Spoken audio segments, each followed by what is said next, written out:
bitches, welcome back. It is Bolin back with yet another video for you. Yep, haven't finished my makeup yet because there is some more drama kicking off surrounding David Dobrik and also Trisha Paytas.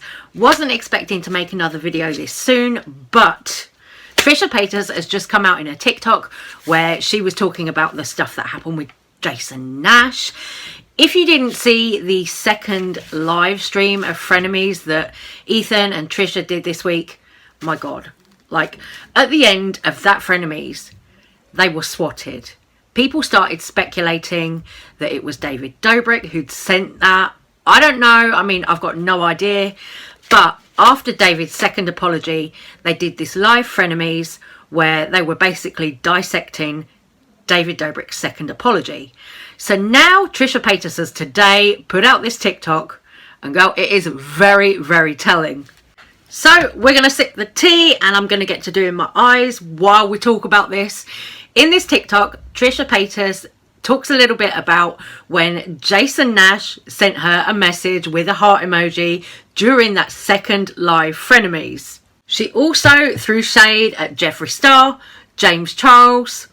Girl, Trisha is popping off and we love to see it. Sarah was finally home. Caillou was very happy to see her.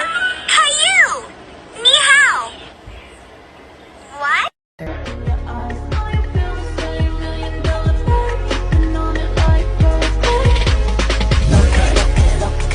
Since when did Trisha become the moral compass that everybody listens to? Like, Trisha is still awful. So I've been seeing a lot of people, as I knew would happen, because once people start like praising you for something, people will be like, no, let's not forget.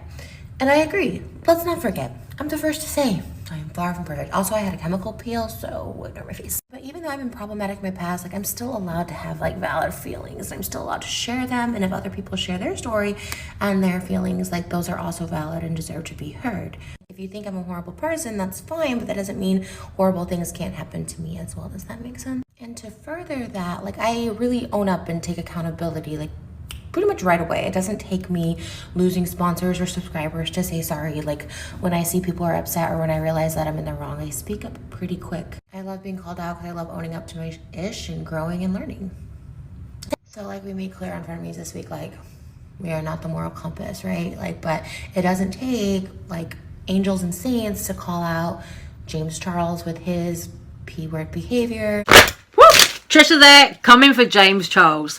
Ethan Klein, her partner on Frenemies. Ethan Klein has been repeatedly calling James Charles out. There's a tweet that I'm going to pop up here.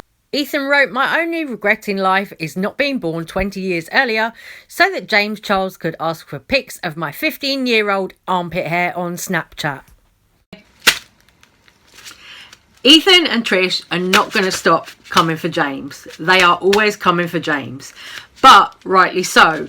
At the end of the day, what James Charles has done in sexting that 16-year-old boy is a federal crime and it should be dealt with like a federal crime, you know, but it isn't.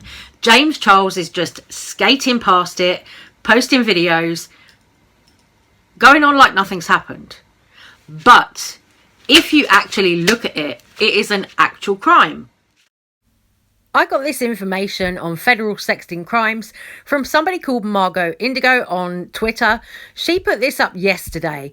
Sexting or digital chats in which pornographic images are exchanged and one person is age 18 or older but the other is under 18 may result in federal criminal charges for child pornography and sexual exploitation of minors. Sexting is the act of sending explicit images to another person using digital devices.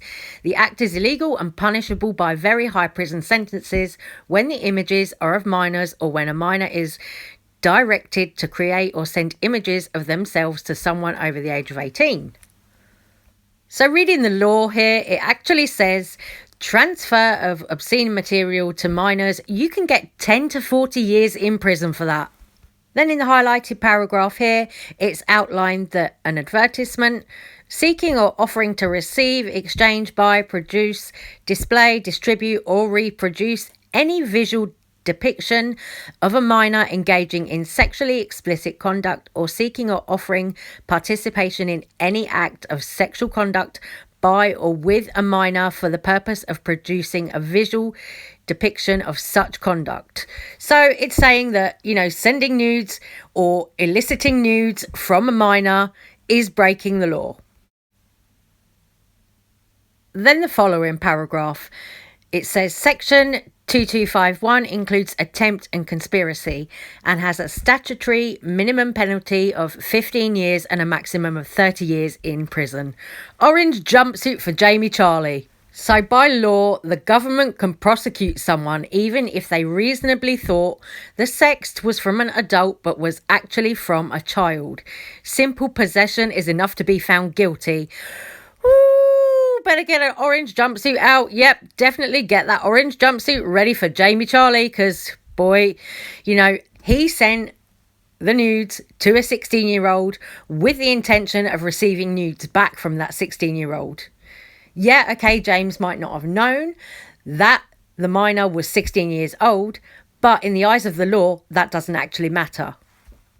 So Trisha acknowledges that she and Ethan are not saints when it comes to them calling out other people's problematic behaviour, which is great. You know, to me, that is like Trisha is showing that she's at least self-aware, at least, you know, she knows that she's not a saint. She's done a lot of problematic things herself. So people, you know, coming for Trisha and saying, hey, you know, you're no saint either. You've done X, Y, and Z. You've done racist things. You've been problematic in the past. Like all the stuff with Shane Dawson that she's done. I mean, you know, there was all the stuff with Trevi and all of that. It was dodgy, you know, where Trisha was with Shane Dawson and they were pulling at Trevi's underwear and stuff on camera. That was all very, very hard to watch. But Trisha is now at a point where she seems to be trying to show people that she really has learned and really has grown from those times, which is something that I think is really commendable. And at the end of the day, Trisha is now in a happy, loving, stable relationship, it seems. And it seems that she's actually wanting to move on and grow from all of her past mistakes and wanting to actually better herself.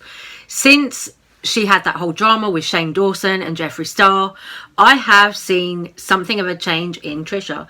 She seems to be using her platform more to call out a lot of problematic behaviour regarding minors and predatory behaviour towards minors. And it doesn't take a saint to support victims who have their own stories regarding David and that whole group. This part, David Dobrik recently deleted all of his videos on his channel with Trisha Paytas. This was after David Dobrik's second apology that he uploaded, where he actually mentioned Trisha in the apology. So he acknowledged Trisha and then he deleted all the videos that she was in. So we're up to there. Now today, he's done something else. David Dobrik has taken his videos and he's trying to upload them to Facebook. We don't know if it's David himself or a member of his team, an assistant, whatever, but he's re-uploading the videos that he's taken down, which that's really weird. That strikes me as really odd because David in his second apology had said that he was going on a break. So if you're going on a break, how come you are now uploading content that you've already taken down? You didn't intend to go on a break at all, you fucking clown. Me sharing my issues with like Shane and Jeffree, who according to Jeffree, Shane's his best friend.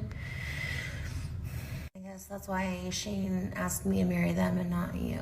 I would love to see Jeffree officiate that wedding because it's a trio of evil, so the devil should officiate. But anyways, I digress. But yeah, I don't think I'm above anyone.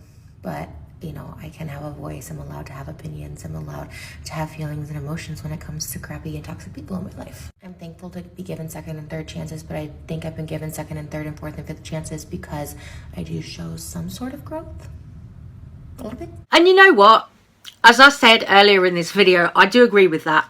I would agree that Trisha Paytas has made some positive change. Really, you know, I see it in her. Like, if you think back to a couple of months ago when Trisha was in that drama with Shane, with Jeffree Star. People were calling her, you know, awful things. People were saying that she was kind of getting hysterical, doing too much. But, you know, you got to remember that Shane and Trisha were friends for so many years, 13 years, you know. And for Trisha, that felt like rejection. That felt like she'd been stabbed in the back. Hearing voice notes that Shane Dawson had said horrible things about her. You know, put yourself in her shoes in that situation. I'm not saying that Trisha is a saint. I'm not sticking up for Trisha. But I'm saying, as a human being, put yourself in her shoes and think how you would feel if you'd heard a friend of yours after 13 years, you know, backstabbing you, talking shit about you. You know, it would not feel good at all.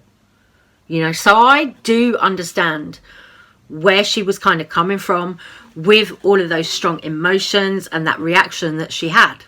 Okay, my loves, I'm going to leave this little video right here. Let me know what you think about Trisha's statements. Let me know, do you think that she is actually growing and changing? Or do you think that she is just on a crusade out to get people like James Charles, like Jeffree Star, Shane Dawson?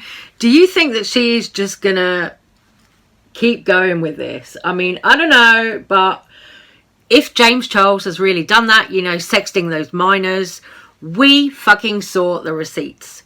We saw them, so you can't actually deny that at this point. You can't say it didn't happen when we've seen receipts. I mean, you know, people can say, oh, receipts can be faked. But to me, the stuff that 16-year-old boy Isaiah showed, it looked real. So I can only go on what we've seen, like everybody else on the internet. But I think it's happened. And if it has, why is James Charles not in any trouble for it?